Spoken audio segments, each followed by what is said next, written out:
Hey guys, welcome back to Andy's Dinosaur Reviews, and today we are back with the final of these newer Sauria Models releases that I was able to get my hands on.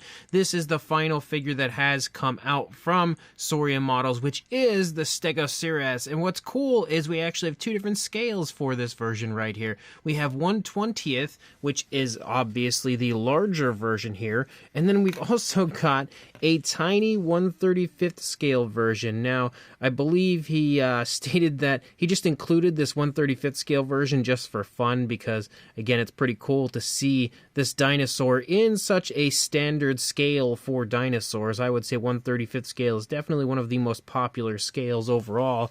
It looks to me as though this is the exact same figure that we have here, but mirrored, so it's kind of facing the opposite way, which is cool because, again, that would help to make a nice diorama with the two and not have them look exactly the same. But I don't think we really need a closer look too much at this guy. I mean, we can just bring him in here for a moment. You can see, again, this one is definitely really quite tiny, but I don't think you're going to be able to truly appreciate the detail or anything on this smaller version. I think we'll just go ahead and take a look at the bigger version, which in all reality isn't all that huge in its own right, but you can see if we start up here in the head sculpt, that is a very nice looking head sculpt. You've got some gorgeous fine detail, all sorts of bumpy sort of osteoderms, especially down there moving along the jawline. You can also see more of them as you move up here into the top of the head, of course, closer to the dome. As well as, again, really nice fine detail there, fine skin texture in the face area, especially as you get closer to the eye. We can see the nostrils sculpted out, the beak, as well as the mouth in general. The eyes are also nicely sculpted, and you can see the ear and everything for the dinosaur. Of course, as you move up here into the top of the head, you can see, again, that nice classic dome for our dinosaur, and you can also see, again, the bumps kind of moving along the back of the head, which look really cool. We also have these very cool, I don't even know what you would call them, kind of like ridges moving along the side of the neck of the dinosaur, and you see those on both sides, which definitely look really neat. You can also see some more kind of bumpy osteoderms as you move down here along the bottom of the neck, some more very nice fine skin texture, as well as quite a bit of skin wrinkles and folds and stuff down here on the underside of the throat. Of course, there's a little bit of extra material there I'm going to have to clean off once I get to painting this guy, but as we move back, you can see the arm is held in a nice naturalistic position for what I would expect to see, especially as the dinosaur's walking along. That's pretty much where I would expect to see the arms being held. You've also got some nice skin wrinkles as you move up further into the body. As you do lead up, you can see pretty much almost like that classic, very fine skin texture that you see portrayed on a lot of the Sauria Models releases, which I really like. You can also see some more osteoderms as we move through the course of the body as well. Moving up here to the top, you can see the spinal column moving along the back of the dinosaur. Leading back a little further, we have the leg sculpted quite nicely as it's kind of stretching out forward, taking a step. You can see the muscle definition is present, but it's not overly defined. It helps to make the figure not look shrink-wrapped or anything, which is a huge plus.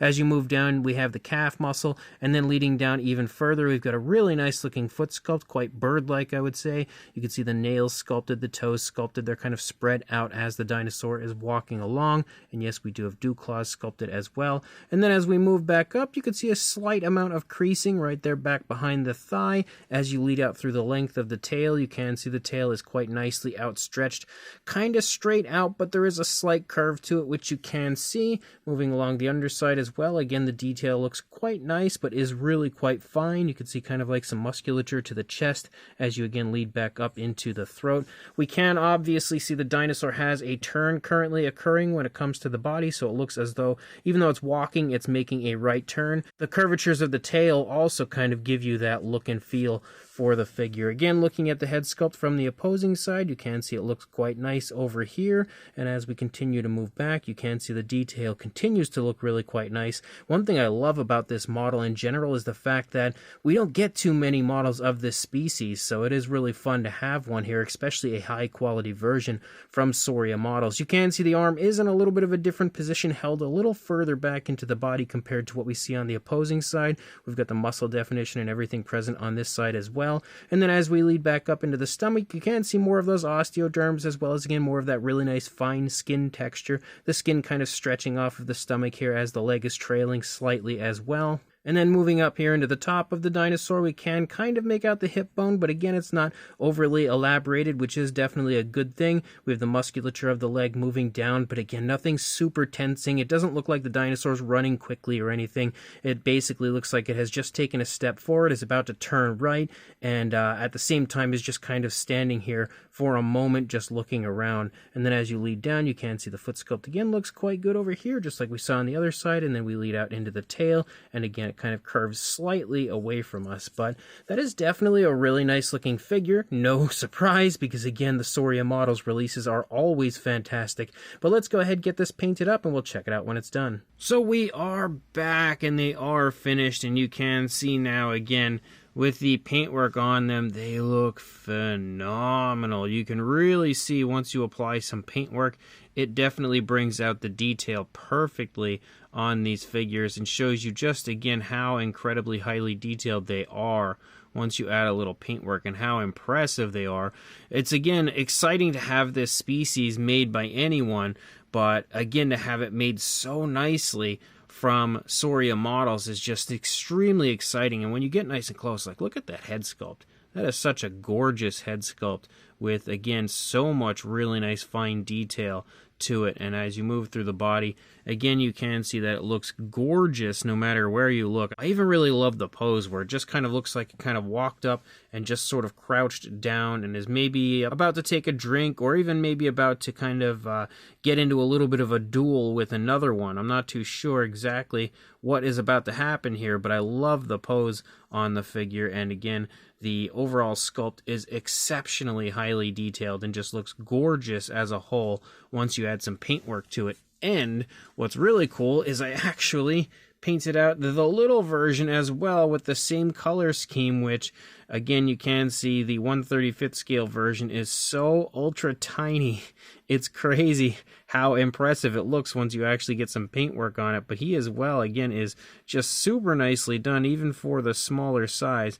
It is an excellent version of this species, just obviously a whole lot smaller than the other one. And again, when you see the two together, you can really see how much smaller, well, if my camera would focus on it, you could really see how much smaller the other one is compared to the larger scale version. There we go. Boy, my camera really did not want to focus on these guys for some reason. But they do look cool, especially considering they are mirrored, so it looks like, again, they're a little bit different as far as the pose goes.